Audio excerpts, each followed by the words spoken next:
OBC के वर्ग के लोग भी धीरे धीरे इस बात को जान रहे हैं, एससी और आदिवासी वर्ग के लोग भी धीरे धीरे इस बात को जान रहे हैं कि हमारे पूर्वज बौद्ध थे, और वो इस बात को जान रहे हैं कि हमारे जीवन में जो तरक्की का रास्ता बना वो डॉक्टर बाबा साहेब अम्बेडकर जी ने संविधान के माध्यम से बनाया।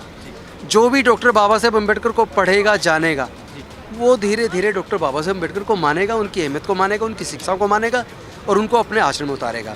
तो मैं तमाम देशवासियों को मिशन जय भीम के 5वें स्थापना दिवस पर शुभकामनाएं देता हूं, और साथ ही साथ ये जो विपස්සना सेंटर और ध्यान साधना शिविर जो केंद्र मिशन जय भीम ने देश क्षेत्र की जनता को दिया है, मैं उसके लिए मिशन जय भीम के तमाम पदाधिकारीगण और देश के आसपास के गाँव के लोगों को सबको शुभकामनाएं देता हूँ। जय भीम, जय बुद्धाय। हम इस वक्त दिल्ली के बवाना में हैं, जहाँ पर एक 2 मूर्तियों का विशाल अनावरण किया गया है, भगवान गौतम बुद्ध जी का और बाबा साहेब अम्बेडकर जी का। आज यहाँ पर मुख्य अतिथि के रूप में भारत के पूर्व मुख्य न्यायाधीश जस्टिस के.जी. बालाकृष्णन आए हुए थे, और मध्य प्रदेश के पूर्व मुख्य न्यायाधीश जस्टिस सुरेश कुमार कैथ जी भी आए हुए थे। और आज भगवान बुद्ध के साथ साथ बाबा साहेब अम्बेडकर की प्रतिमा का अनावरण किया गया है। हमारे साथ राजेंद्र पाल गौतम जी हैं, पूर्व कैबिनेट मंत्री, दिल्ली में रह चुके हैं और मिशन जय भीम के ये संरक्षक भी हैं, और इन्हीं के नेतृत्व में ये सारा कार्यक्रम आज आयोजित कराया गया है।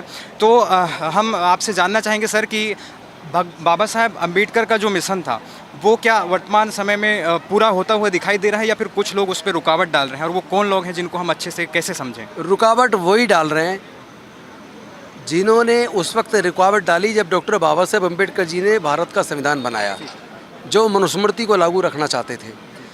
रुकावट वही लोग डाल रहे हैं जिन्होंने डॉक्टर बाबा साहेब अम्बेडकर जी का उस वक्त अपमान किया, उस वक्त उनके पुतले जलाए, उनके नेहरू जी के, जब उन्होंने हिंदू कोड बिल दिया, देश की महिलाओं को तलाक का अधिकार, देश की महिलाओं को पति के मरने के बाद दूसरी शादी करने का अधिकार, देश की महिलाओं को पति के द्वारा छोड़ दिए जाने पर खुद के और बच्चे के लिए गोद लेने गुजारा भत्ता लेने का हक, और अगर बच्चे नहीं होते तो बच्चे गोद देने का हक, पिता पति की संपत्ति में हक देने का काम जो बाबा साहब ने किया था, उस हिंदू कोड बिल का विरोध उस वक्त हिंदू महासभा ने और जनसंघ जो आज की बीजेपी है, इन्हीं लोगों ने किया था। यही लोग आज भी संविधान का विरोध कर रहे हैं। यही लोग 400 पार का नारा दिए थे, संविधान बदलने की बात किए थे, लेकिन धन्यवाद देश की जनता का, उन्होंने ऐसे लोगों को सबक सिखाने का काम किया। साथ में सर, वर्तमान में बाबा साहेब अम्बेडकर के विचारों को आगे बढ़ाने के लिए हम सब युवाओं को आप क्या संदेश देना चाहेंगे? कि अभी हम देखते हैं कि जैसे मैं ओबीसी वर्ग से आता हूँ, ओबीसी वर्ग आज भी बाबा साहेब अम्बेडकर को क्यों नहीं समझ पा रहे हैं? मतलब कुछ लोगों की, अगर हम बहुत से लोग समझ रहे हैं, जैसे हम हमारे, देखिए ये एक सतत प्रक्रिया है।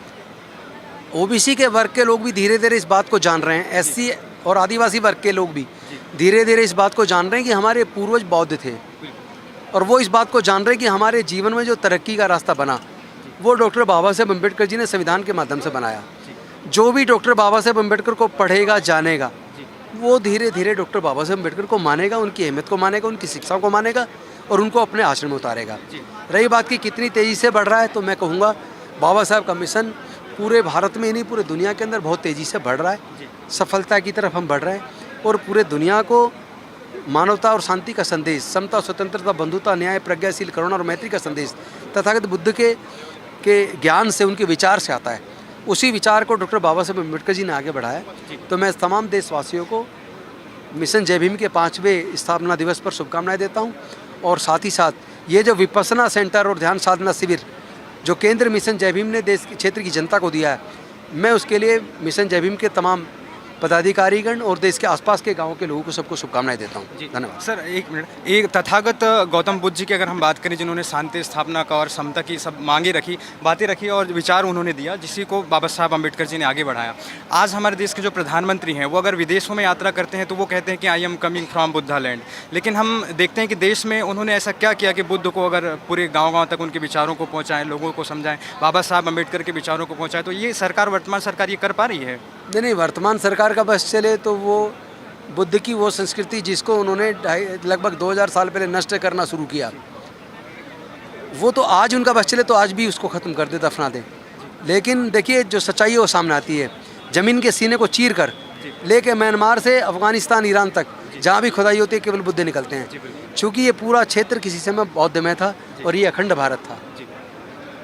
Thank you. बहुत बहुत धन्यवाद सर। तो इस प्रकार से गौतम बुद्ध और बाबा साहब अम्बेडकर के विचारों को मिटाना इतना आसान नहीं है। सरकार चाहे बदलती रहे, चाहे वो कितने भी जोर आजमाइश करे, चाहे वो वर्तमान सरकार हो, चाहे वो जो भी हो, लेकिन दूसरी तरफ बाबा साहब अम्बेडकर के विचारों को जो जितना दबाने की कोशिश करेगा वो विचार उतने ही ऊपर निकल करके आएंगे।